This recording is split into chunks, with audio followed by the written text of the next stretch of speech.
लक्ष्मण जी ने पूछा कि प्रभु सबसे बड़ा धन क्या है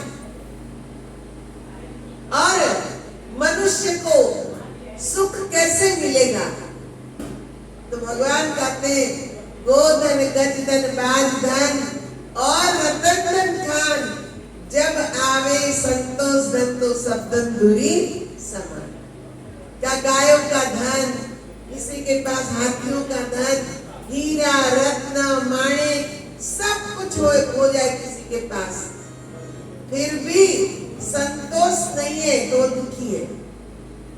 और जिनके पास संतोष रूपी धन है वह कहते कि मिर्ची की चटनी और रोटी खाएगा, उसमें भी उसको आनंद मिलेगा क्योंकि मन में संतुष्टि है। रहने को छोटी सी झोपड़ी है। एक बार लंदन से एक लड़की मेरे साथ है इंडिया आई और देखो वहां तो इतना वैभव, इतना सुख, और यहाँ जब आई तो यहाँ के लोगों को जब देखा, चाहे एक छोटी सी झोपड़ी में रहता हो, चाहे उसने कैसे भी कपड़े पहने हो, सबके चेहरे पे मुस्कुराहट। कहती यहाँ के लोग बहुत हैप्पी रहते हैं। मैंने कहा हैप्पी रहेंगे, तुम्हारी तरह लालच थोड़ी है इनके अंदर। यहाँ के लोग थोड़े में संतुष्ट हो जाते हैं और तुम्हारे देश में जितना मिल जाए उतना कम पड़ता है। जितना भी मिले, पर धीरे धीरे आज हमारे देश में भी लोगों के मन में खूब लालच, खूब करते की मोह माया इतनी मन के अंदर प्रवेश कर गई है कि जितना भी मिलता है उतना कम लगता है और हम दुखी रहते हैं। नहीं तो एक समय ऐसा भी था, मैंने ऐसे भी भक्त देखे हैं, बेचारे छोटी सी झोपड़ी में रहते हैं और उनको पूछो कैसे हो, अरे आनंद में है, खूब आनंद है, परमात्मा की दया है। तो ये क्या है? संतुष्टि। मन के अंदर एक संतुष्टि है। आप लोग बातें मत करो, कथा भी सुनिए तो आप जा सकते हो, पर बातें मत करो क्योंकि एक ही बात करने से पूरी शांति भंग होती है। तो मेरा कहने का तात्पर्य यह है कि मन में संतुष्टि आना ये बहुत जरूरी है। और संतुष्टि तब आती है जब हमारा मन उस परमात्मा के स्वरूप में, उस भगवती के स्वरूप में लीन हो जाता है। तो यहाँ भगवती कहती है मेरी माया से कहते कि व्यक्ति सुखी और दुखी होता है। जब माया उसकी दासी है तो हम दासी को क्यों पकड़े? अगर हम किसी बड़ी हवेली में जाएं और गेट कीपर से, सिक्योरिटी गार्ड से दोस्ती करेंगे तो कहाँ ले जाएगा हमको? अपनी गार्ड ऑफिस होती है वहीं तो बिठाएगा, हवेली में ले जाएगा क्या वो? नहीं, वो अपनी गार्ड ऑफिस जो होती है वहीं बिठाएगा, वहीं चाय पिलाएगा।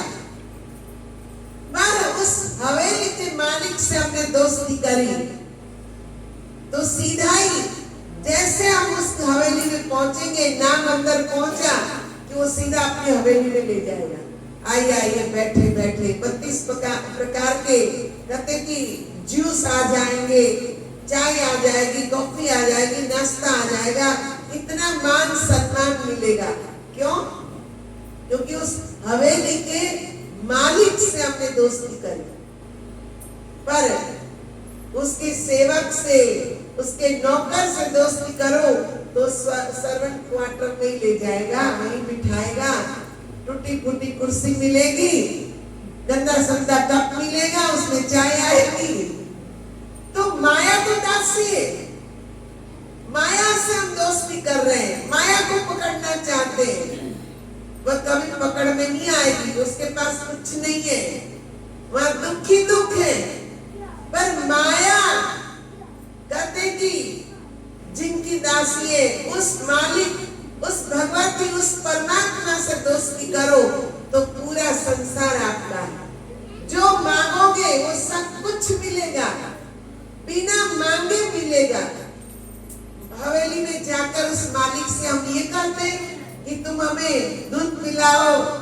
हमें जूस पिलाओ, नहीं, अपने आप सब कुछ आता है। परमात्मा से दोस्ती हो गई तो सब कुछ अपने आप मिलेगा। हम तो अपने अनुभव से कहते हैं, हमने परमात्मा से दोस्ती की है, उनको हमने अपनाया, हमारे जीवन में कोई कमी नहीं है। ना हमारी फैक्ट्री चलती है, ना हमारे कोई बहुत बड़ा बिजनेस है, ना हमारे पास जमीन जायदाद है, फिर भी पूरा संसार हमारा है। जहाँ हम जाते हैं वहां सब लोग हमें अपने ही मिलते हैं। कोई ये नहीं कहता हमारे घर मत आओ। मैं विदेश में थी, इतनी चाबियां, भक्तों के घर की इतनी चाबियां, मेरा पर्स चाबियों से भरा रहता था, फट जाता था। इतनी चाबियां मेरे पास रहती थी। सब कहते थे कभी भी आना, ये चाबी हमारी लो, कोई दे देगा अपना घर ऐसे। और उन्होंने दे रखी थी कि कभी भी आओ, कभी भी जाओ, ये घर आपका है। क्यों? क्योंकि हम परमात्मा के, परमात्मा सब जगह हमारी व्यवस्था करता है। मैं अपने जीवन का एक अनुभव आपको बताना चाहती हूँ। बहुत साल पहले